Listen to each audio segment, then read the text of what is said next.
I could get sober or I could get out Wow. and give up my 17 years Wow. toward retirement, Wow. all of that. So I was very motivated to be sober, but you've got to be motivated to stay sober.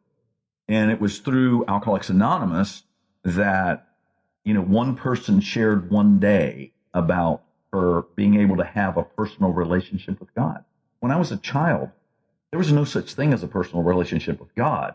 It was your relationship with God is defined like this. And I never related.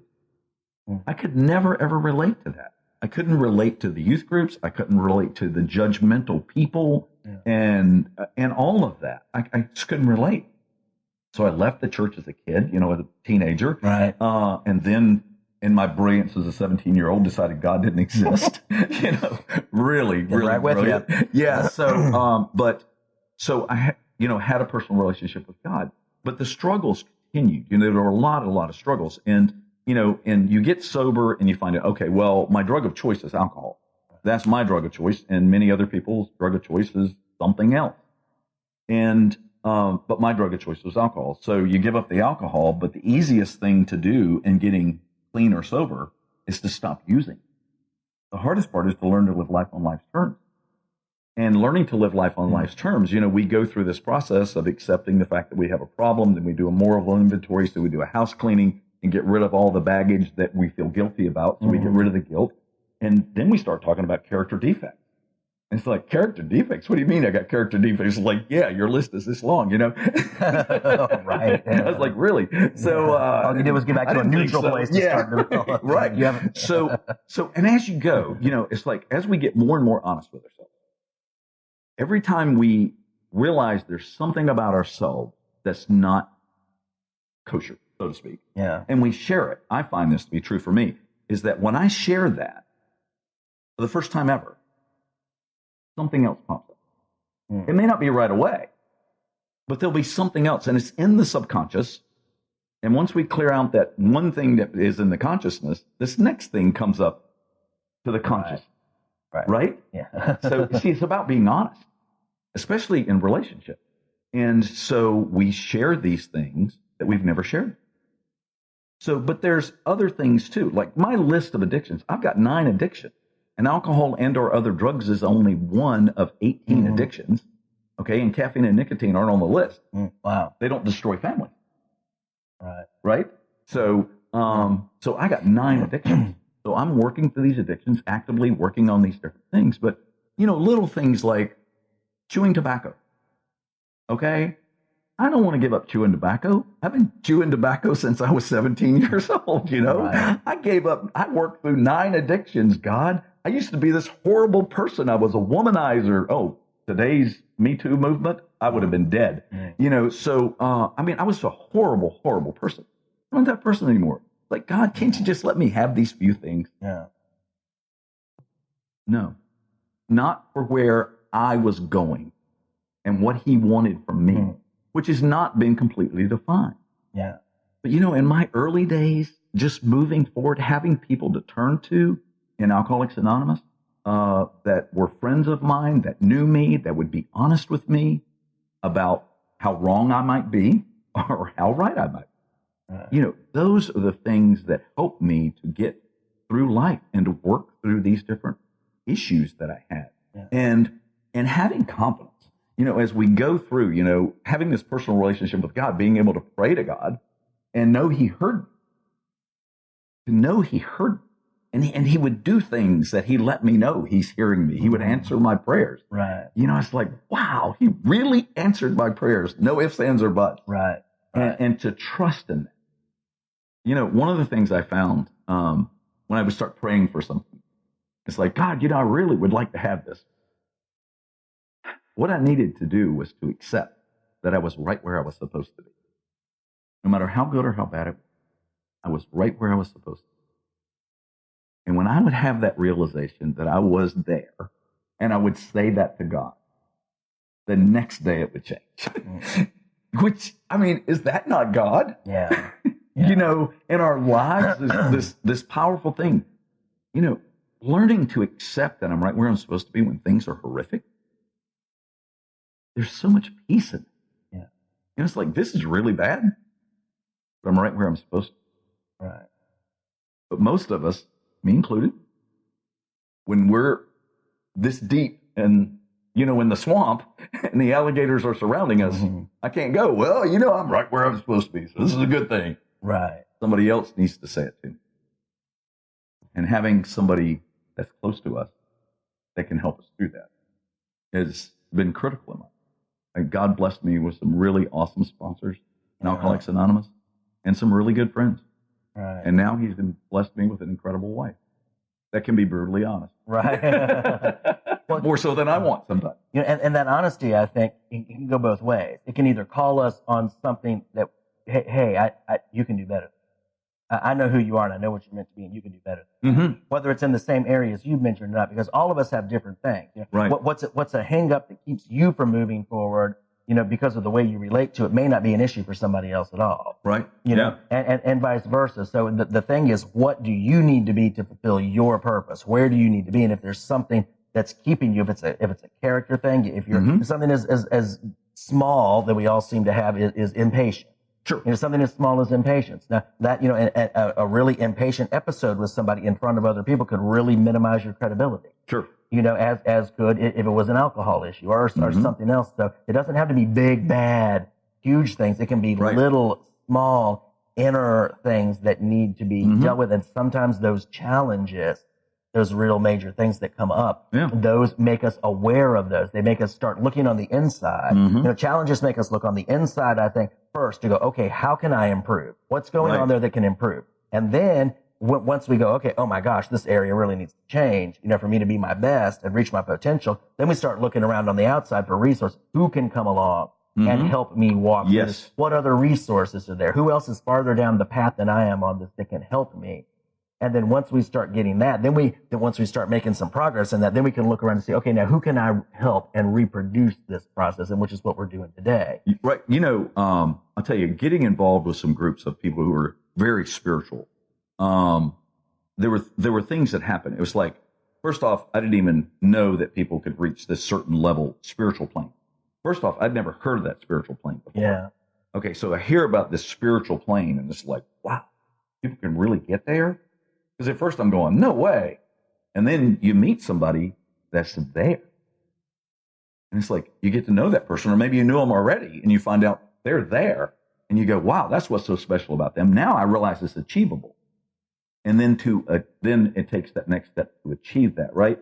So, and it's that way with so many things in my life, that meeting people that have been there, been through those steps, and knowing that I can get there as well.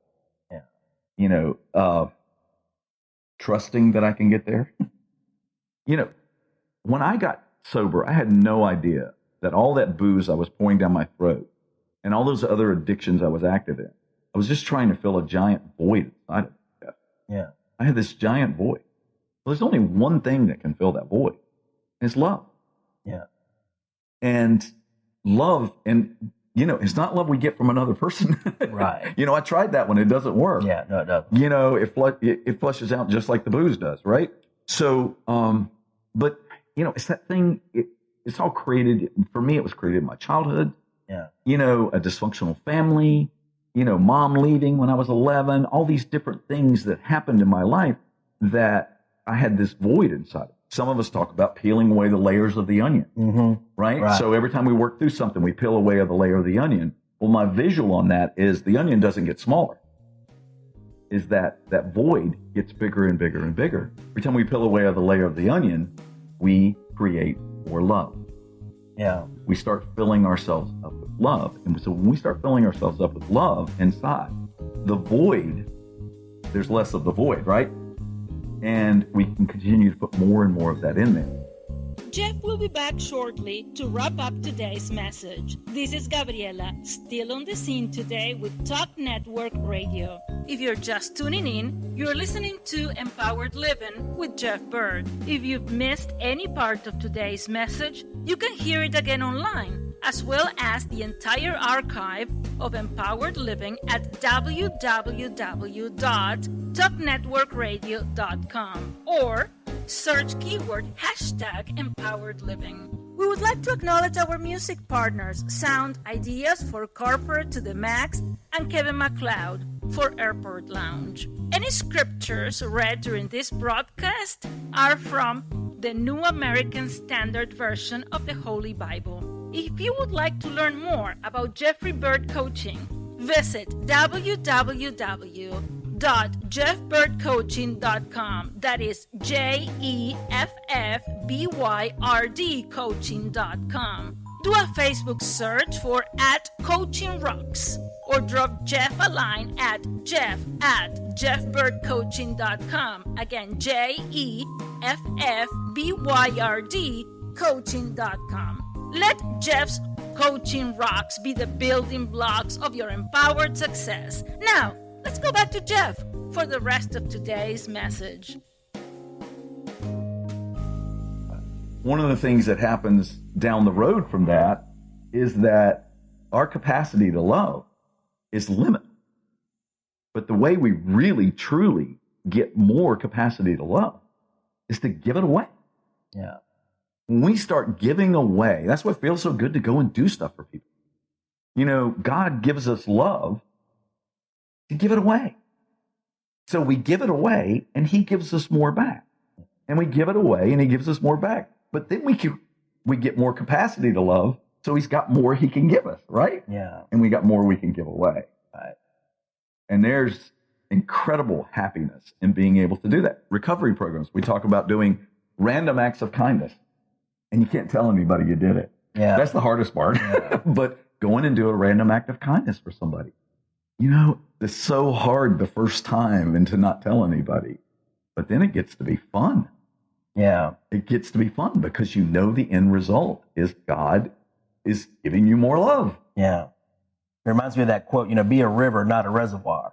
And then there's the cycle. There's the water cycle. The rain comes, the river flows, it gets to the ocean, it evaporates, it goes up, it comes back down. So it keeps, it keeps nourishing, and creating water for people, human use and crops and everything else. But it doesn't run out. It just keeps in the cycle. But if you just get a reservoir and then close it off, it's going to stagnate and it's not going to do anybody any good. Exactly. But talking about the void, I think that's really interesting. What you made me think of is, sometimes if you don't have much in the world, it's easy to have a sense of hope because you think, oh my gosh, if I just win that lottery, if I just get that job, if I just win that person, with the spouse, if I just, get to go out with them, if I, you have all of these hopes, right? And so we still have hope because we're still not anywhere near achieving those hopes. But for so many, it's interesting that so many of the people who seem to have had it all can be the worst off because they don't have anything else left to hope in.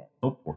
Right. We get the Robin Williams and the Anthony Bourdains and the Kate Spades and just all of these, and it's like, wow, they had Delita, she was a singer back in the day, and it's like, well, they had everything. They had the world at their feet, but they were utterly unfulfilled because they didn't know who and whose they were. And just have the love coming from the inside. We can't get it from the outside and get enough. We're like black holes when we're doing that. We can just take and take and take and take and take. And we all know people probably, and some of us have been that person who could just take and take and take and never be filled. But yet we're working not toward fullness like so many people are, but God's desires to work from fullness. He gives us the fullness and his love is a gift. It doesn't get earned. So many of us think we have to earn love and have been in those places.